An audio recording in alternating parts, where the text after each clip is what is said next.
Thank you for choosing Tox News, your only source to the 15 minutes of hate that Orwell always feared. I am your host, a leftist made of straw.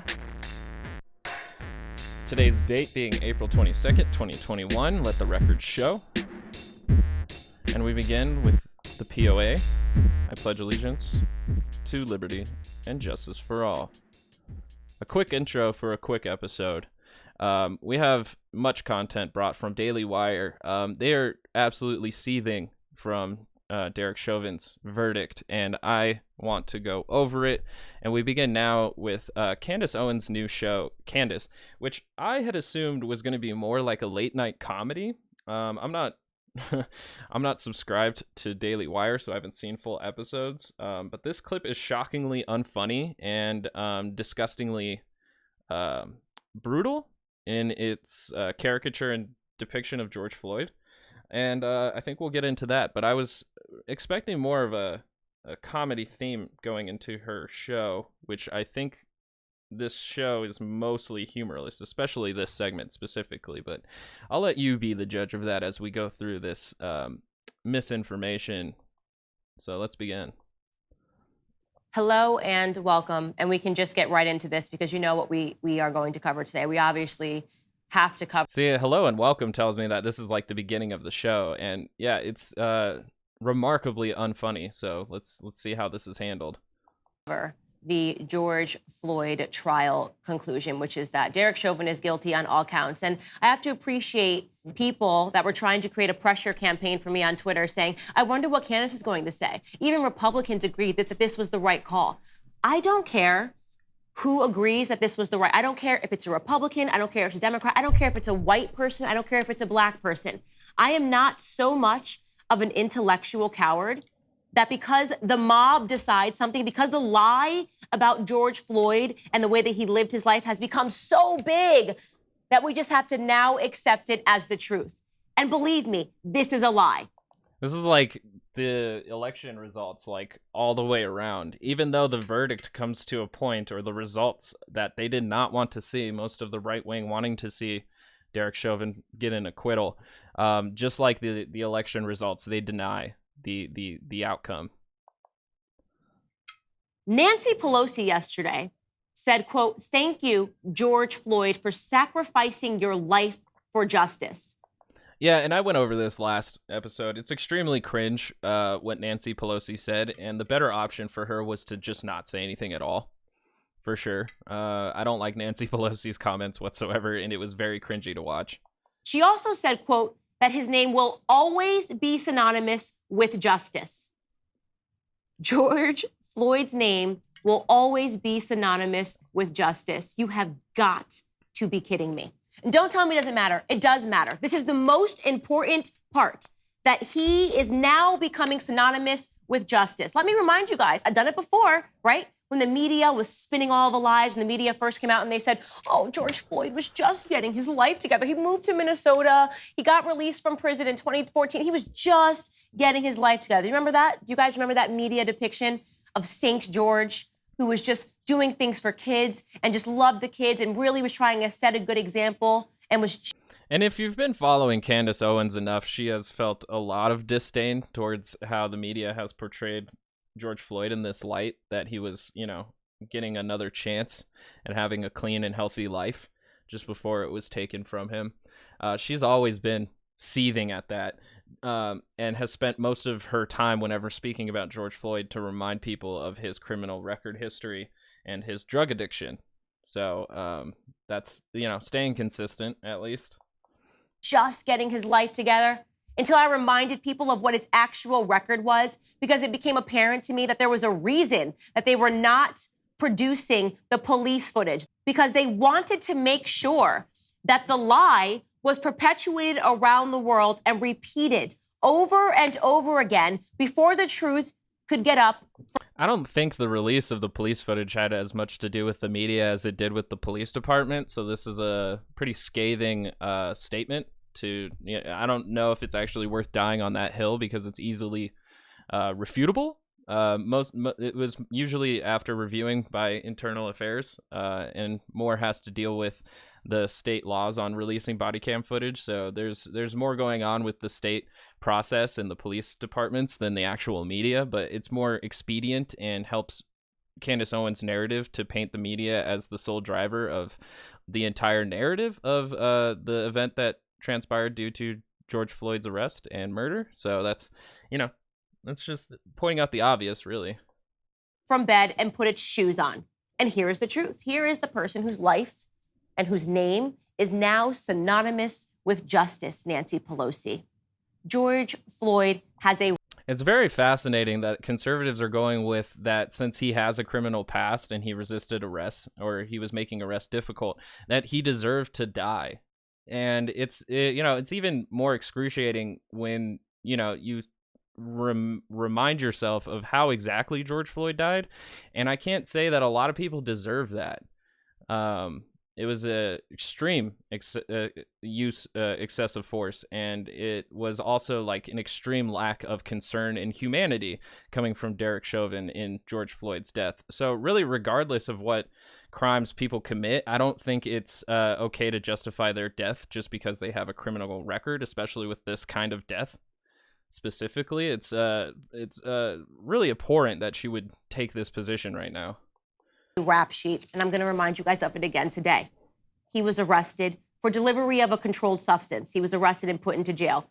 He was arrested for theft. He was arrested for theft again. And we've recognized that, like, putting away nonviolent drug offenders for possessions of weed was incredibly wrong. Even though they haven't expunged enough people's sentences, there's still people serving sentences for merely possessing marijuana.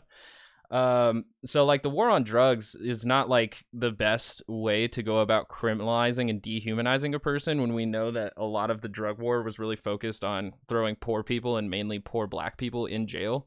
So it's like really hard for me to go like, oh, he's the ultimate criminal when like a lot of his jail sentences were served for possessing drugs. And in my personal opinion, I think we need to decriminalize drugs and focus more of our efforts and budgets in rehabilitation programs that will strengthen our communities. So it's a really poor position to take, that George Floyd deserved to die because he possessed drugs, years ago, and was also possessing drugs at the time of his death.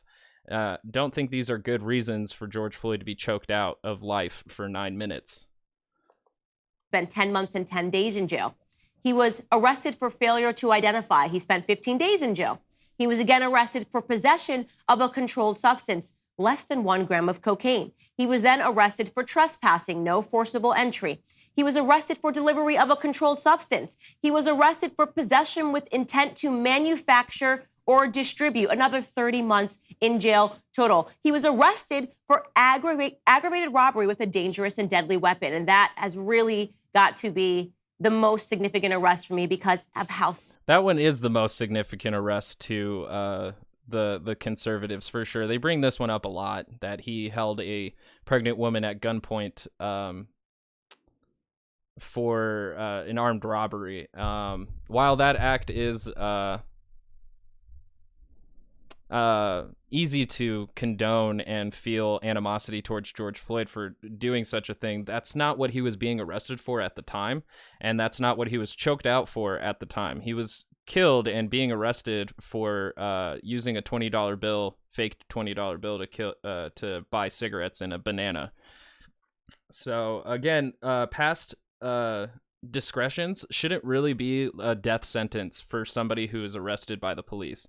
Even though like what he did was wrong, and he served his jail time for it. And me not knowing George Floyd or his family, I'm not really sure how he feels about those events or what led to those events. So I can't connect, on a humanitarian level with him. So I'm not saying that it's good that he robbed somebody with a dangerous weapon. That's certainly not okay, but he served his time for that and doesn't really deserve to be killed just because he came across police again. Sick what he did was. Ready? Here's a statement. At this time, a black Ford Explorer pulled up in front of the complainant's residence. The complainant that we're talking about, the woman, had somebody knock on her door and say that they were from the water department. And then that person forced their way into her home. And then a Ford Explorer pulled up. And there were 5 other black males that exited this vehicle and proceeded to the front door. The largest of these suspects forced his way into the residence. This is George Floyd. Forced his way into the residence, placed a pistol against the complainant's abdomen, and forced her into the living room area of the residence. The large suspect then proceeded to search the residence while another armed suspect guarded the complainant, who was struck in the head and side areas by the second armed suspect with his pistol after she screamed for help. I should also mention that there was a toddler in the residence at the time that this happened. A toddler. Oh, so okay, so the story no longer is that that she was pregnant. The story now, with more info, I guess, is that she actually just had a toddler in the presence of all of this. So again, like these are actions that are, bad, and he should definitely, George Floyd definitely deserved the jail sentence that he got for these acts. The thing is, though, is that I wonder what Candace Owens' position would be on the Blackwater mercenaries that Donald Trump pardoned just before leaving office. Those mercenaries specifically killing unarmed civilians in Iraq.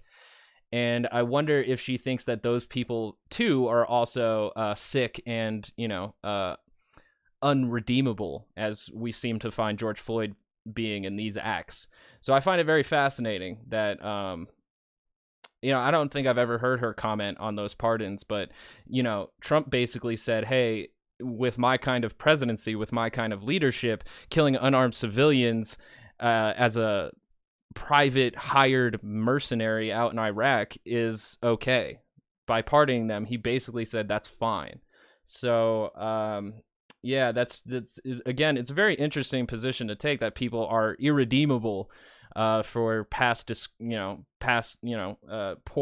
poorly thought out or just bad intent acts, but yet these I want to know. I'm curious now what her opinion would be on those mercenaries that were pardoned by Donald Trump, because they seem to get another chance that George Floyd isn't getting, because he decided to use a fake $20 bill to buy cigarettes and a banana.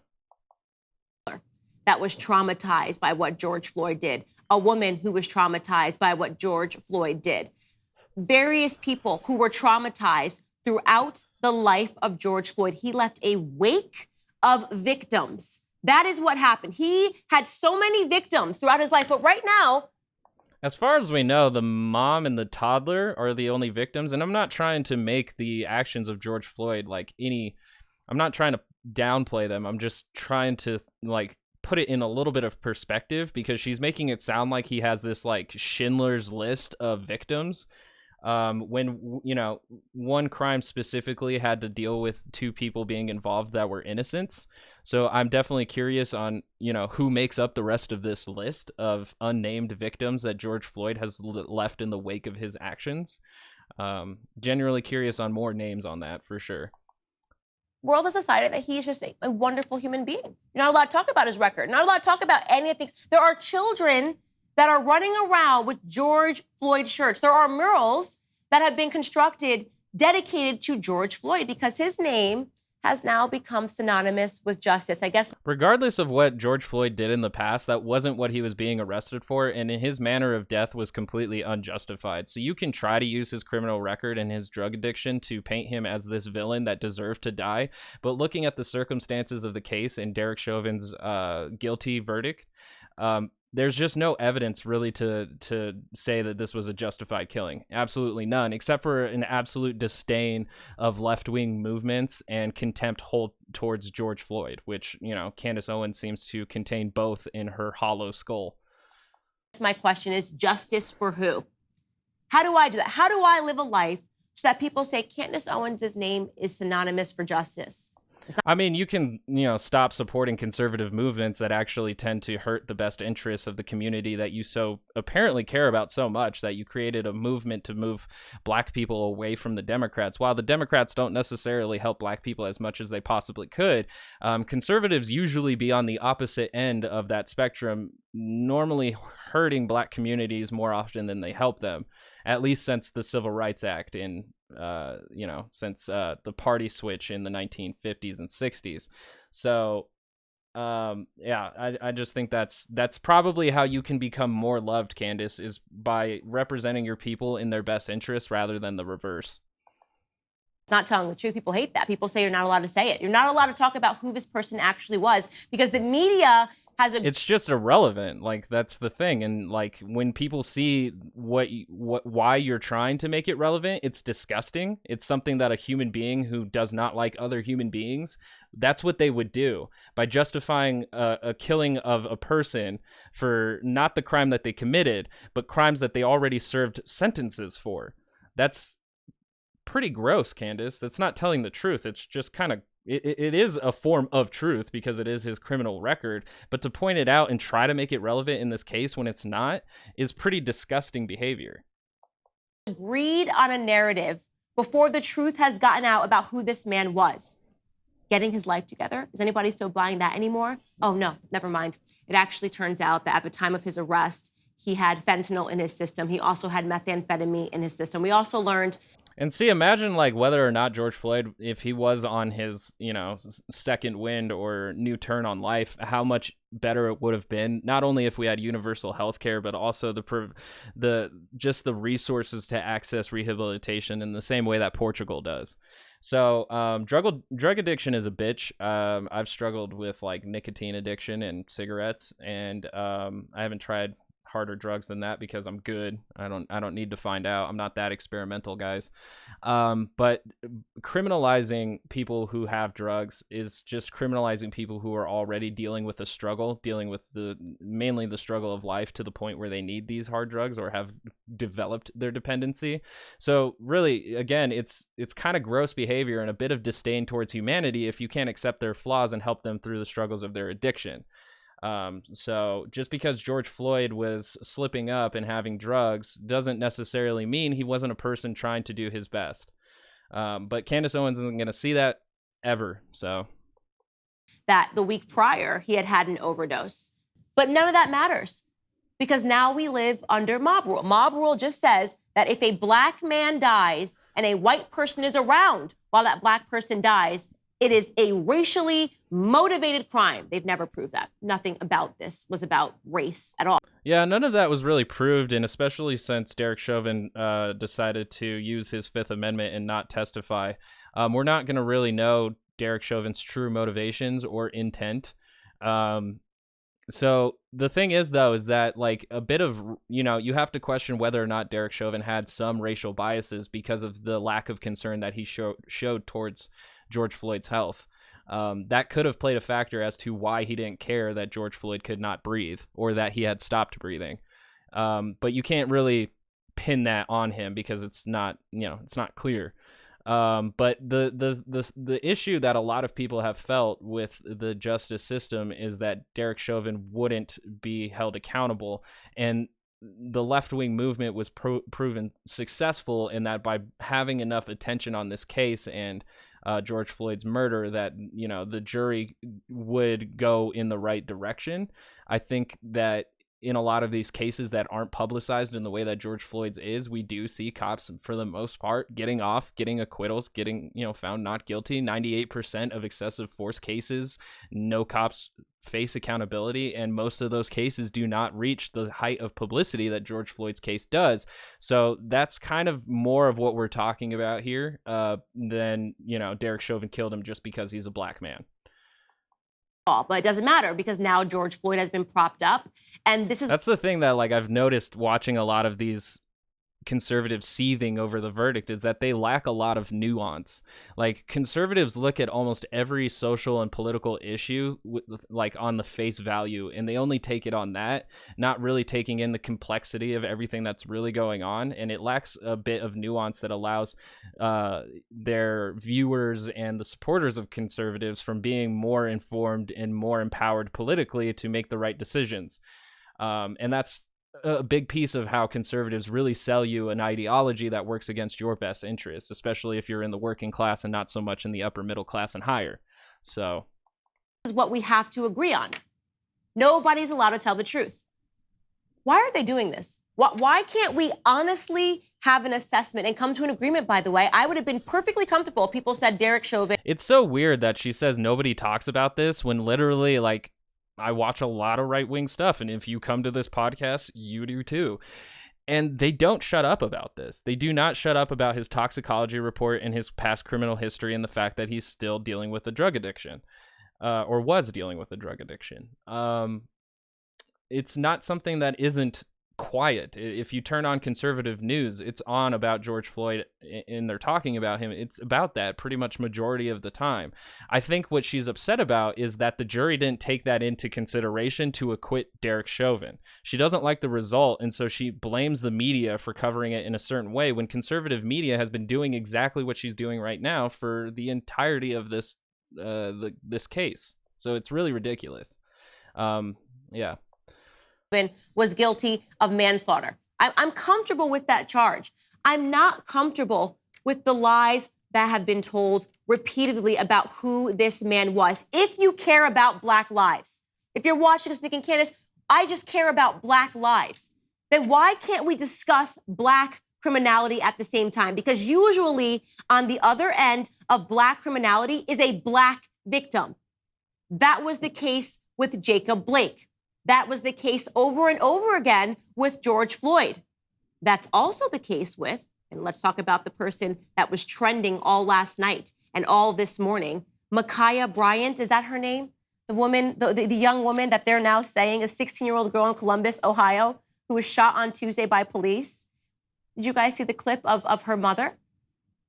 She was shot and killed by police because she was attempting to stab another girl. It's on camera. Have you noticed the tone of this video, of this segment? I was really actually convinced that Candace Owens' show on Daily Wire was supposed to be a little bit more entertaining and a bit of a conservative look into pop culture. But this, she's just been yelling at the camera. This is literally 15 minutes of hate shortened down into 10 minutes and 43 seconds. And she's hating against people who are victimized by police brutality. Makaya Bryant's case is very complex. And I think at this point, her case specifically brings up whether or not police tactics are really where they should be at right now. Yes, Makaya was attempting to hurt somebody with a knife. This is very true. Killing her, was that the only option? And with her being the police, I'm not even really sure how all of this had unfolded, how she's the one who called the police and then ended up with being the one with the knife and also being the one who shot. I don't know how much of it Makaya was also doing self-defense. It did, with that body cam footage that we have, it doesn't look like self-defense. So it's hard to really discern it. But I do have to kind of question whether or not cops need to be shooting everybody when there's a life or death situation going on, and whether or not cops should be more well equipped to subdue anybody who may be a threat to life, so that they also too can face a trial by their peers. So we keep justifying police killings, or at least the conservatives do, and it really worries me because we're reaching the point where cops don't have to bring anybody in for trial as long as there's enough justification for their execution in the streets. And that kind of worries me on how we keep moving that line of what's justifiable to kill somebody in the streets. It gives me some Judge Dredd kind of vibes, and I'm not liking it. Judge Dredd isn't really something that we should all be praising and idolizing and hoping for in the future, to be honest with you. She was a knife-wielding maniac, but those details don't matter. Don't forget, because her mother came out and said that Makaya had a motherly nature about her. She promoted peace. And it's amazing because Candace Owens thinks that she knows Makaya's character all from that body cam footage. She knows everything that she needs to know about Makaya just from that footage. That's wonderful. Taking literally everything, even humanity, on its face value. Makaya Bryant's mother wants you to know that the knife-wielding maniac that you saw is not who she really was. Maybe in that moment she was trying to kill somebody, but the point that we should be focused on is that Makaya Bryant liked to promote peace in her... On top of the fact that conservatives are pushing for executioner cops, I don't like that they keep pushing the idea that nobody is redeemable, that everybody is irredeemable as soon as they commit some sort of heinous act or a contemptible act, that they're immediately to be thrown into the trash bin of society. Again, that's another face value of humanity that I'm not too interested in taking part in a kind of society like that. Spare time, right? I mean, this is like, I feel like we have now tapped into fiction. Like now we have to just accept fiction. It doesn't matter because Makaya Bryant was Black and she died at the hands of a police officer, and that's all that matters now. People want to come out and they want to... I think the most egregious thing that really came out of the Ohio shooting with Makaya Bryant is that afterwards, after people had gathered around at the crime scene, they started shouting Black Lives Matter, and the cops responded with Blue Lives Matter. That was actually probably one of the worst parts of it, because I can't, you can't really wipe this away immediately as a racist killing, just because Makaya Bryant was wielding a knife and attempting to harm another human being. I think the coincidence is, it's more of a coincidence than it is a targeted hate crime. The hate crime to me was screaming out Black or Blue Lives Matter to people who just lost somebody of their community. That was extremely tone deaf of the police and seemed to really, I would just say lack of compassion towards the people that they supposedly protect and serve, because if they don't feel respected enough, then they feel like they have to, that like they're entitled to this respect because we give them a badge. And that's yet again another step towards a society that doesn't sound really worth giving a shit about, to be honest with you. Support Makaya Bryant. Maybe she too, like George Floyd, will be buried into a gold casket. Maybe eventually one day Nancy Pelosi will say that Makaya Bryant's name will be synonymous with justice. Let me tell you what is actually happening in America at this time. And if you're a Black American, you better pay attention. Right now in America, the goal is to make sure that Black people love and support criminality. That is the goal. The express goal now is to make Black people believe that we should be in the streets rioting and looting and demanding justice for criminals, right? Because that is what these people are. They're criminals. George Floyd was in the process of committing a crime. I'm not saying he deserved to die. I saw the protests in Ohio, and they were extremely tamed, especially compared to Minneapolis. So, protesters and people who merely want to see authority be held accountable do show a considerable amount of restraint. But, that doesn't help the conservative narrative here, so we're just not going to mention it. I don't think anybody deserved to die. I think he deserved to be arrested. They attempted to arrest him. Did you forget that part? Have you seen the full video of his arrest? The media refuses to show the full video that shows the police tried to put him into the vehicle multiple times, and he resisted arrest by saying, I'm claustrophobic, because he had... No matter what justifications they try to make, it is not okay that Derek Chauvin sat on George Floyd's neck for 9 minutes. I don't know why I need to say that, but they keep justifying it, and it's not justified. Even when she said that a manslaughter charge is something that she would be comfortable with, it's obviously not really the truth when she's still trying to justify why George Floyd deserved to die. Had just ingested fentanyl. That thing that's 100 times more potent than morphine. He had just ingested it because he didn't want to again get caught with a controlled substance, as he had done repeatedly throughout his life. There's no proof of that either. I did find it interesting that, like, in the closing statements of the defense, they had said that, like, he has something in his mouth you can see in this frame here, and he did. And he's like, it could be banana, could be gum, or it could be drugs. And, like, you have no way of telling.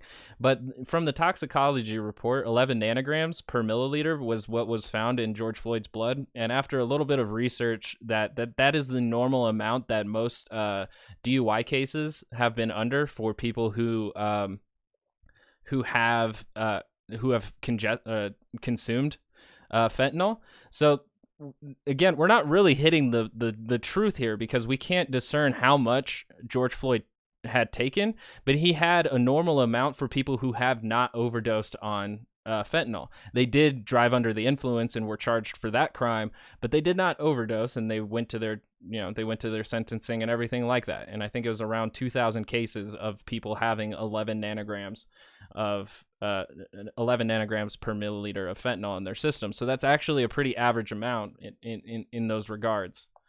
Let's ignore a testimony from his girlfriend who said that they were both addicted, which, by the way, that is sad. Drug addiction is sad. We can be talking about drug addiction. We should be talking about drug addiction. That would be a meaningful discussion. But instead, let's ignore all of these things that would help us fix Black America. Let's not talk about drug abuse. Let's not talk about drug dealers. Let's not talk about criminality. Let's not talk about why Makaya Bryant had a knife and was trying to stab a woman to death. Let's just talk about Black victimhood, because the discussion about Black victimhood almost guarantees us that in the future, Black neighborhoods are only going to get worse. When you start celebrating criminals, that is, of course, what is going to be the end result. We're going to have more Black death. We're going to produce more Black failures because we're not allowed to talk about the truth anymore. And Republican Democrats are even saying that this is good, right? So let's not talk about it. It's just been agreed. The lie has been agreed upon. Don't say anything. If you tell the truth, Candace, you're a bad person.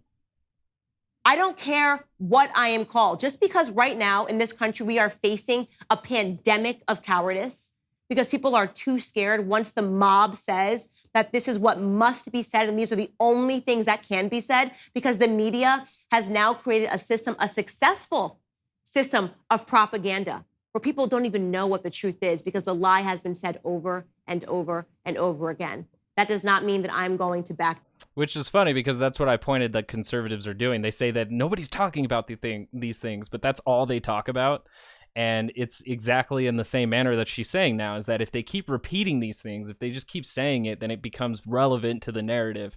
Although I have been pointing out why it isn't and how Derek Chauvin killing George Floyd is not justified and he deserves the verdict that he got. I did find the toxicology data. It did come from one of the testimonies of the expert witnesses from the trial specifically, and I will link that in the description below. So if you don't believe me with the 11 nanogram study of the DUI cases, check it out below. It's down there. All right, Candace, wrap it up. Down to the truth.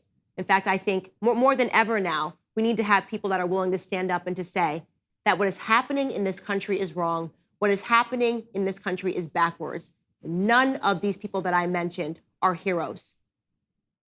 Thanks for joining. Cool beans, Candace.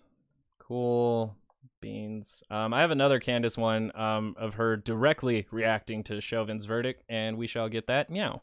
Wrong verdict, in my opinion, and I think that it's indicative of the fact that we now live in mob rule. This is mob rule society. I mean, this is based on the evidence. I think it's very funny, too, because they keep using this, that like mob rule is what's really getting a lot of these things done.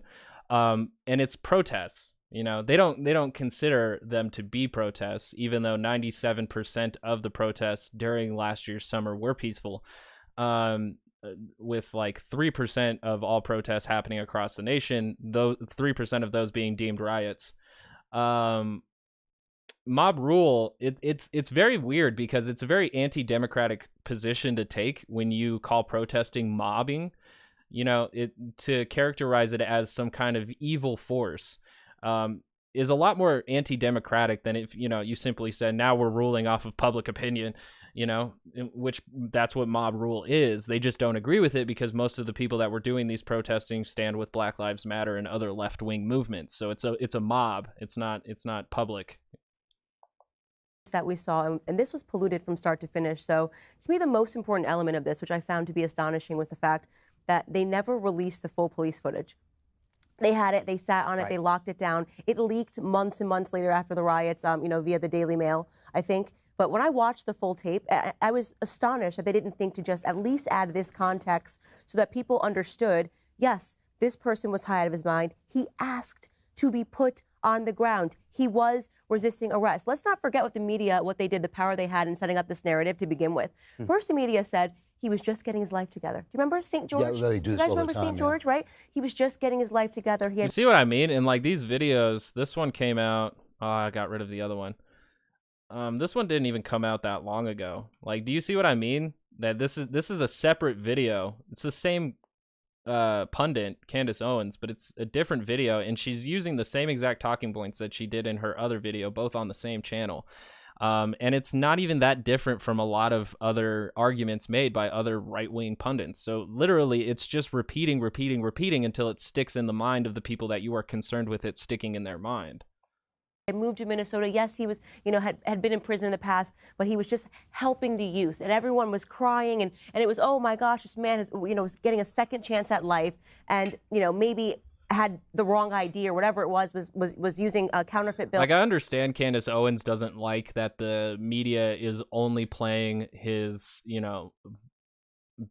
best characteristics. But that doesn't mean that you have to spend the rest of your time completely vilifying someone just because you don't like how the media is presenting them way too clean. You don't have to like completely dip their image in mud in order for there to be balanced. Honestly, balanced reporting would notice that George Floyd, like many other human beings, was a flawed human being. So you don't have to go out of your way to vilify somebody just because you don't like the way the media does it the other way around. And somebody called the police, and then he was killed. He was brutally murdered on the basis of him being black. No indication. Nothing was said out of Derek Chauvin's mouth that should insinuate that this was about being black versus white, but that was what the media ran with. And then they successfully hid every piece of evidence that would have transformed public opinion, right? Every piece of evidence that would have said, wait a second, there's more here. And they were upset when I released a video and just went over his track record, because it was clear to me, according to his track record, that it was very unlikely that a person that spends, And again, she's saying that like the media was quiet on all these things, and maybe the liberal or what they call legacy establishment media was a little bit quiet on his past records.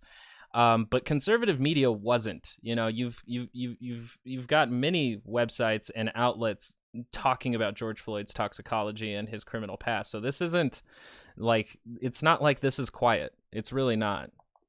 Approximately 9 prison stints. 9 stints in prison was really just getting his life together after having served the last one. So, to me, I think the saddest part of this is that what we need to acknowledge is that right now, mob rules. The media creates the mob, and the mob rules, and that's what we just saw play out. Let's just talk about how unusual that is, right? That they never released this full footage so that we could at least see the context and see more, at least be able to discern more facts other than somebody who's a bystander filming the video. And remember when Brad Parscale, I want to bring up Brad Parscale. Do you remember how quickly that footage was released when Brad Parscale, got arrested when he was drunk and he got into a spat with his wife? They released that footage like almost in the next minute. He got arrested on a Monday, and we had the footage by Monday afternoon. But George Floyd footage, it was never for public consumption. The Daily Mail got it months later. The video I did, 100 million views, and that's because the police department released it, and then after Daily Mail had been the first to report it, everybody else started following through with it. And I would like to highlight here that Daily Mail is from the United Kingdom and is extremely right-wing biased. So I'm not saying that anybody purposely gave it to Daily Mail to leak it as the first, but I'm just saying.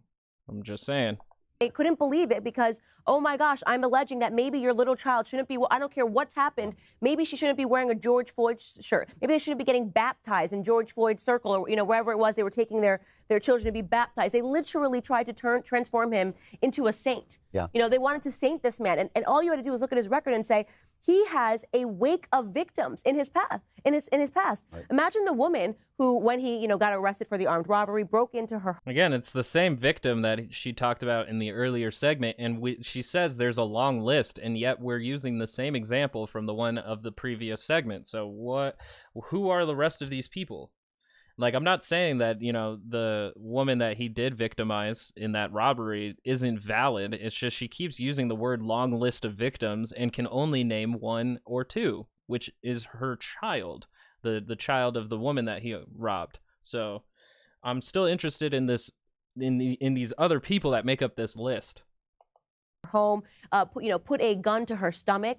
Her child, her minor child, was in the room during that time because he was looking for drugs and money. He pretended, they pretended to be the waterman, and he breaks into the home. And imagine that woman watching the media saint this man. Right. Imagine that victim. And why I always say this is that actually Black female lives definitely don't matter. Well, that's true because too. these That's Black right. men that they keep hailing as heroes and victims, always leave a trail of female black victims in their wake, and nobody cares. I don't blame the cops, and I think we're going to see this, and I do not blame the cops. If I had, if my son grew up and said, I want to be a police officer, I'd say absolutely not. Are you kidding me? None of this stuff would happen, these mistakes, if people could listen to police officers' instructions. It's not that hard, right? And right now you have black Americans that are learning that it doesn't matter. You shouldn't have to. In fact, the best case scenario is for a police officer to do anything wrong while you're resisting arrest, because you will be transformed from a hero. And I say transform, I'm talking about from a drug dealer, from a drug user. I mean, all of these people from, an accused rapist into a hero. All you have to do is resist arrest and hope that a police officer makes a mistake in the moment, which is likely to happen when adrenaline is... Honestly, though, even though Jacob Blake had committed violent crime against his girlfriend, she still seemed pretty upset that the officer had shot him in the back 7 times. So, you can try to fight, try to make her case, but it would be much better to actually get her words to see how she feels about Jacob Blake. Because they had their own situation going on, but he shouldn't be absolutely vilified yet again just because he has a criminal record. Just because you have made mistakes in your past doesn't mean that the next time you come across police that they have absolute immunity to do whatever they want to you. It's not okay. Running through your veins because you're wondering, am I going to survive this? Because police officers also have to go home to families, right? Am I going to live when Rashad, whatever his name was, Rashad, who was the... When Rashard Brooks was asleep in a Wendy's drive-through and then was woken up by police and then tried to run for his life, which is funny that they always bring up this taser thing, but when they shot Rashard Brooks, he was running away, so he wasn't actually threatening them with the taser. Plus, they have body armor too, so if it was to hit anywhere on their centers, I doubt it would have much of an effect.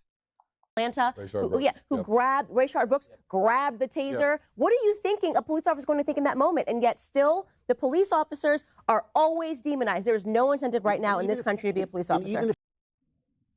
I mean, cops are heavily demonized right now, mainly because the system hasn't shown enough that they will face accountability for their actions. And like I said, 98% of excessive force cases are found with a non-guilty or acquittal verdict. So there is definitely a valid argument to make whether or not cops actually face sufficient amount of accountability in the actions that they do, especially when it leads to somebody dying. So, if cops are feeling de-incentivized to be police just because they're afraid of facing accountability, then I think they should resign, and we would be better off with them resigning for sure. Moving on now to the other segment, Ben Shapiro is going to give his opinion in, though I doubt it's going to be very much different from Candace Owens, but nonetheless, they are absolutely seething, and I am here for it. The prosecution did not allege that Chauvin killed Floyd because he was black. The prosecution did not allege racism, but that is what Chauvin stands convicted of. That's what America stands convicted of, not just in the court of law, but in the court of public opinion, which matters a hell of a lot more than the court of law. But there is one thing that the jury didn't do. There's one charge that the jury never even considered. There was one charge that was never even alleged, that Chauvin was convicted of. And that, of course, is the biggest charge of all. Not the murder charge. The charge that Derek Chauvin is emblematic of an American system of racism. That charge was never proved. No evidence was brought to that idea. There was nobody was accusing Derek Chauvin of that. Nobody is talking about that. Again, he's imagining this straw man to build his argument. And again, the systemic racism is coming off the fact that cops don't face accountability for their actions. Rarely, 98%. I've said it many times on this one episode. So the fear of a systemic racism or systemic racist system is that it doesn't hold cops accountable for killing black people.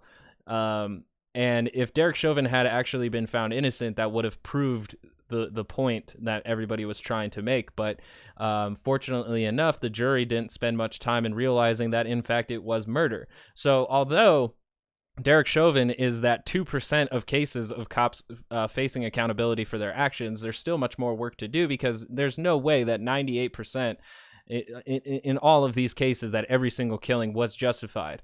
So There was not even an allegation that this killing was racial in any way. That allegation never was brought to court. There was no evidence presented.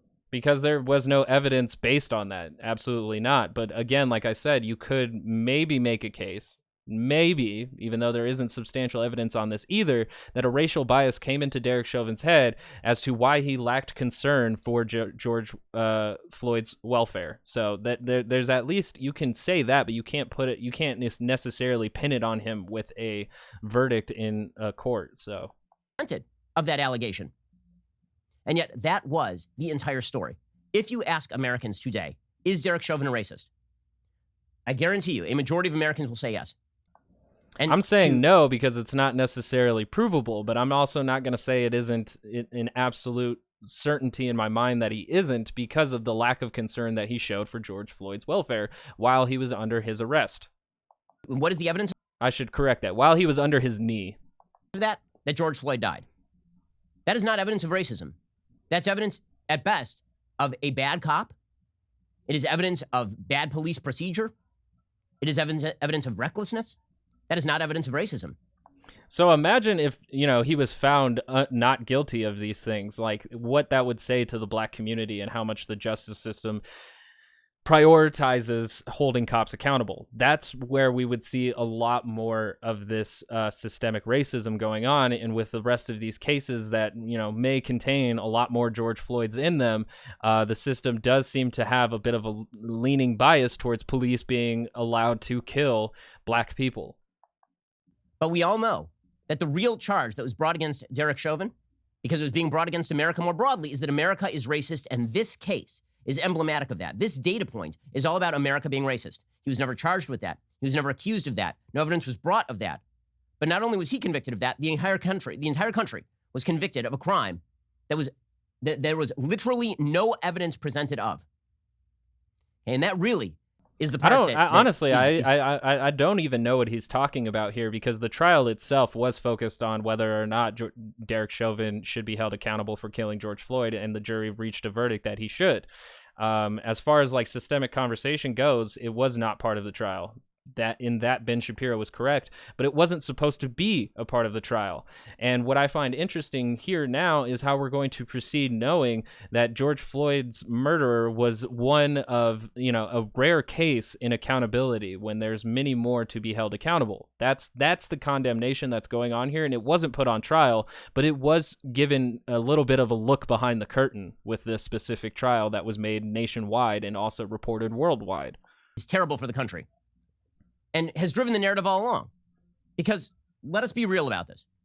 If the body cam footage had broken at the time when it was supposed to, by the way, the body cam footage broke well after the original third-party footage of what was going on with Chauvin and Floyd. If the body cam footage had broken and the third-party footage had broken and all of the evidence had been cast into the public sphere, if all of that had happened and there had not been 20 million people in the streets declaring that America was systemically racist and that this case was a case of racism, it is highly doubtful to me whether a jury would have convicted of second and third degree murder on this evidence. It's very funny to me because all of that evidence was presented in the trial. So the only thing that we could say is, rather than the footage being released earlier before the trial, and, if then we eliminate the protesting movement and all the attention that was brought to this case, then maybe, yes, we would receive the outcome that Ben Shapiro is talking about. Maybe. But all that evidence was provided in the courtroom, and they reached the verdict that they did. So we're not going to live in a timeline where we would know what would happen if people weren't protesting for a year and people weren't paying attention to this case. But in likelihood, and looking at patterns in the United States, it's very unlikely that Derek Chauvin would have faced accountability had it not been as publicized as it was. But we can't really prove that, because even with all the evidence provided, they still came to the verdict that they did. So if we have to assume that the protest movement had nothing to do with it, then the verdict would have stayed exactly the same. I don't know what Ben Shapiro really is trying to get at here. Which suggests to me, of course, that when it comes to due process, this was due process in name. It was not justice in effect, because individual justice relies on you evaluating the evidence before you, not on bringing in preconceived notions about systemic American racism that were never alleged in the courtroom. The prosecution did not allege that. The prosecution did not allege that Chauvin was a racist who went to kill a black man. And it had nothing to do with the jury's. He's assuming that the jury was biased because of the media, which I think is like a big step that the conservatives have been trying to make to overturn. Like they're building that narrative to help overturn Derek Chauvin's trial by saying that the media had reported too much. Maxine Waters had incited riots, and that all of this combined affected the jurors because they refused to sequester them before the verdict or before the deliberations, and all of that makes it a justified case to appeal and overthrow this case. It's ridiculous. It's really dumb. And that day, that was not alleged. The prosecution did not allege that Chauvin killed Floyd because he was black, or even that he was reckless because he was black. The prosecution did not allege racism. Like, imagine arguing that, like, we should overthrow cases because because too many people cared about the outcome of it. That's amazing.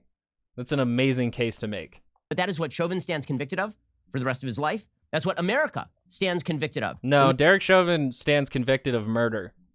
He's trying to make it sound like that the trial is too biased by the media and trying to delegitimize the actual verdict in the same way that they've done with the whole election.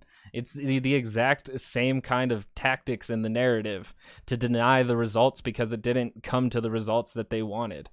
In the view of the entire media, in the view of the entire Democratic Party, this was eminently political from beginning to end. From beginning to end. So when I say that the jury is wrong, juries get it wrong.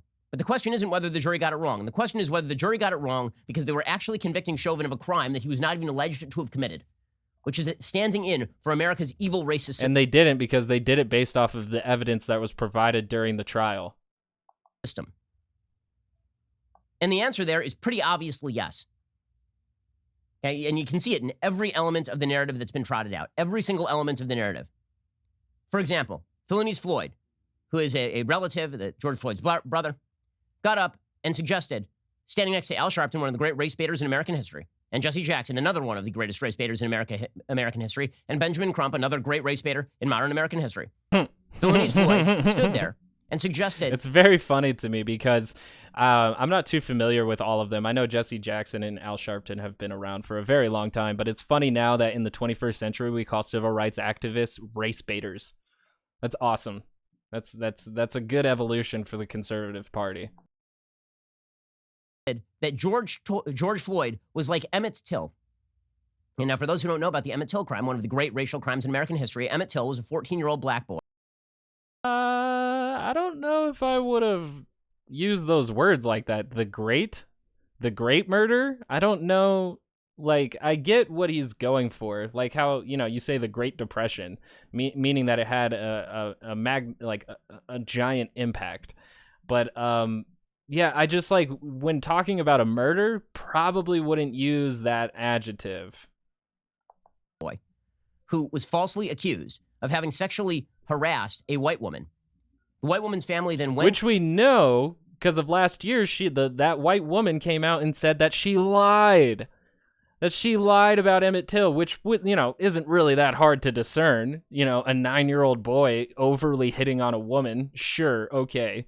But, like, yeah, last year, I'm pretty sure it was last year, had come out and said that she lied.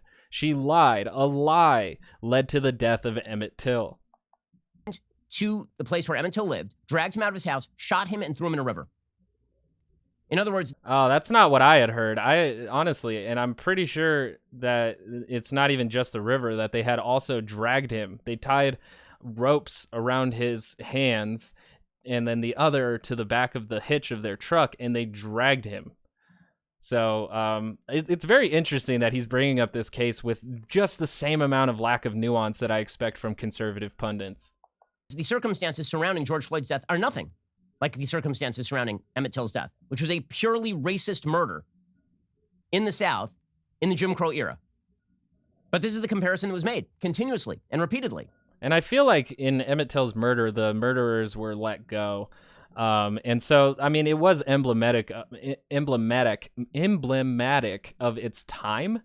But there is an apt comparison here, because for a lot of people watching that video, especially black people with their with the trauma that they've suffered underneath this country that just seems to change incrementally, they saw a lynching. And so if we had the same kind of justice system that was very apathetic towards Emmett Till, and we had the same justice system that was apathetic to George Floyd, which thankfully there were so many protesters and so many people concerned about the outcome of George Floyd's case that it averted that apathy, there would be a much more apt comparison here. But yet again, just because Derek Chauvin wasn't racially motivated in killing George Floyd doesn't necessarily mean there isn't identity politics going into this, because if there wasn't this much publicization around George Floyd's murder, I really do wonder whether or not Derek Chauvin's case would have just flown under the radar and disappeared just like the rest. Is that every day America's racist system is creating new Emmett Tills. And George Floyd is just the latest example of this. Here is Philanese Floyd making that case. The person that comes to my mind is 1955. And to me, he was the first George Floyd. That was Emmett Till. Yeah. Wow. Wow. I did was on CNN with Deborah Watts, and she just brought him back to life. Wow. People forgot about him. Yeah. But he was the first George Floyd.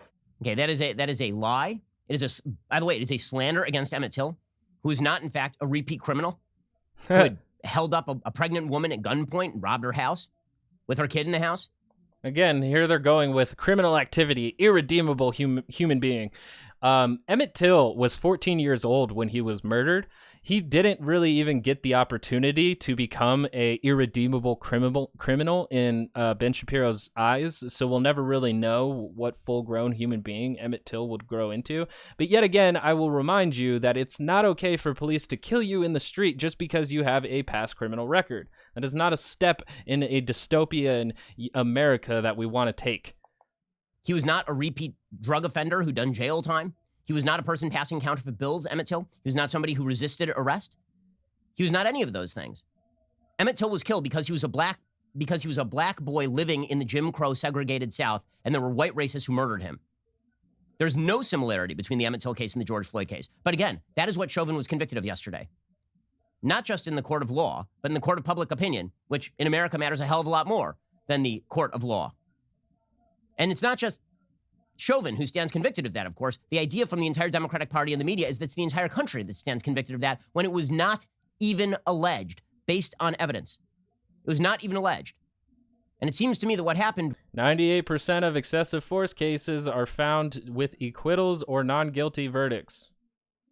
There is a systemic countrywide problem. Really here is that the jury took allegations that were not even made and then read them into the crime. Derek Chauvin... They didn't. And he's equating like the fight for racial justice into going into this verdict when you take the totality of the evidence that was provided in the trial, and it just makes it mostly irrelevant. Like if you replace George Floyd with a white man and you get this verdict, you don't get any of this argument from Ben Shapiro. Had to be convicted of second and third degree murder, not because the fact pattern supported second and third degree murder, might have supported manslaughter, but he had to be convicted of second and third degree murder, or whatever charges they threw at him, frankly, because he was a stand-in for the evil history of American racism and the current system of American racial prejudice. I hope you enjoyed. No, I didn't. We have one more Ben Shapiro video to get across because we're going to expand on why the Chauvin guilty verdict will not satisfy the left. I am very interested in him getting this entirely wrong. The facts don't matter in any of these cases. It did not matter what you said in the if. The then was always going to be the same. Because the idea is if the system... It's very funny because I feel like I covered another Ben Shapiro case where the facts did not matter. I'm pretty sure I did, and it showed that Ben Shapiro had been watching the trial about as much as Tim Pool had, which is basically getting their highlights from like right-wingers who would take testimonies out of context. System is bad, then anything that justifies the system may not be that great. In other words, justice is the tearing down of all of the systems The idea that Democrats are going to push forward, and this is the next move, right, is that it was never about this particular case. It's about the broader system. You'll notice the language that is being used by the left today, by members of the media, by members of the Democratic Party, is not the system worked. Usually, in the aftermath of a criminal conviction, the line that you hear very often from politicians in the media is, yes, the system worked. You're not hearing that today. You're really not hearing that today. Instead, what you're hearing is justice was done. There's a major philosophical difference between justice was done and the system worked. If you say the system worked, you're providing legitimacy to the system. The left doesn't want to provide legitimacy to the system. Remember, the system is racist. Remember, the system is... Look, the system did work this time, but that's the major contention of the leftists, is that it's this time. Again, 98%. I'm going to keep repeating that figure because, you know, there's a lot more work and a lot more cases to look into here. And there's also an effort to be made sure that this does not happen again. Is bigoted. Remember, the system is the bad guy. Derek Chauvin isn't even the bad guy. Derek Chauvin is just the outgrowth of the system. In a certain way. Yeah, I mean, he's a symptom of it. Like, a cop that would be afraid of accountability for killing somebody wouldn't have sat on their neck for 9 minutes. As with such a nonchalant body behavior as well. So a lot of folks on the left don't even believe that Derek Chauvin is responsible for his own actions because they didn't prove that he was a racist. He's just the outgrowth of a systemically racist system. He's just a widget in the system. The system is bad. So they're not saying the system worked because that would be lending gravitas and legitimacy to a system they hate. Instead, it's justice was done. When they say justice was done, what they mean is we got what we wanted. The only thing that changed yesterday because Chauvin was convicted as opposed to acquitted is that there weren't riots. Because for the left, the outcome really didn't change. Right? For the left, it doesn't matter. I really loved how much, too, like, conservatives were saying that no matter the verdict, there were going to be riots. And then when there was, like, a full guilty charge for Derek Chauvin, there weren't any riots. Ben Shapiro is, like, the only one I've seen acknowledge that there weren't riots after that. Matter what the antecedent was. The consequent was always going to be the same. In the if-then statement, it did not matter what you said in the if. The then was always going to be the same. If Chauvin had been acquitted, then they would have said this. Because Derek Chauvin was acquitted, this just shows that the American justice system is racially malevolent, that America is a deeply systemically racist place, and this requires that you give us inordinate power to reshape all the systems of American life so as to achieve racial equity. Okay, that was version number one, where Chauvin was acquitted. When Chauvin was convicted, here's the argument today. Derek Chauvin was convicted. And this is just the first step to realizing that you have to give us more power so we can reshape the systems of American power in line with providing greater racial equity. It does not matter whether Chauvin was convicted or not for purposes of the agenda. In fact, it seems that there are at least a few in the media who are kind of unhappy that Chauvin was convicted because it seems to grant a certain legitimacy to a justice system they really, really dislike. I mean, to take one example, MSNBC's Jason Johnson seemed pretty pissed at the verdict yesterday. He said, I'm not going to celebrate this verdict because it gives legitimacy to a system that's bad. I actually always thought that he would be found guilty because it's sort of a cultural makeup call. But I'm not happy. I'm not pleased. I don't have any sense of satisfaction. I don't think this is a system working. I don't think this is a good thing. What this says to me is that in order to get a nominal degree of justice in this country, that a black man has to be murdered on air, viewed by the entire world. There have to be a year's worth of protests and a phalanx of other white police officers to tell one white officer that he was wrong in order to get one scintilla of justice. Okay, Before Ben Shapiro tells us why that statement is incorrect, I'm going to tell you that I agree with it. Like I said, 98% of cases. 98% of cases. So this rare finding here that we have really only shows that with enough public pressure, will the system care to do the right thing? That's not really how shit should work. Like, that's like how Mark Zuckerberg works, is that if it's not in headlines, don't bother me about it. That's not how our system should work. It should be moved on justice and fair and balance and equality and equity on all times, when it's not being watched and when it is being watched. Last point there is him admitting that the jury was pressured by the millions of people in the streets, which of course is true and perfectly obvious to anyone with a shred of common sense. He says, in order to get this conviction, you needed millions of people in the streets. Okay, there's a word for that, and it's mob justice. Yeah, but even so, like, the thing is, though, is that, like, it could have, like, easily been brought to a grand jury, in a lot of cases, like the ones that don't necessarily get a lot of publicity. Breonna Taylor's did, and even with the public pressure, it still came out into a verdict that the public did not agree with. So it's not always a factor in these cases, but that's what they're going to use in this because, like I said, they're building a narrative to help Derek Chauvin appeal his court case. Okay, there's a term for that. And this is not a fringe viewpoint, Jason Johnson's viewpoint. In fact, you get the viewpoint, right? Because the idea is if the system is bad, then anything that justifies the system may not be that great. AOC, the irrepressible, brilliant, so fresh. That's like saying that we should praise Trump because he didn't invade Iran, even though we're still steeped in many other wars. Like, it's of course like cool beans, man. You didn't invade yet another place, but we're still having systemic issues of invading many places and making their infrastructure in their countries much worse than when we first entered into them. So you can make that argument if you want, but it's not a very sound one. So face of justice in America, Alexandra Ocasio-Cortez, who spent tens of thousands of dollars on private security over the course of the last few months, but you should definitely defund the police.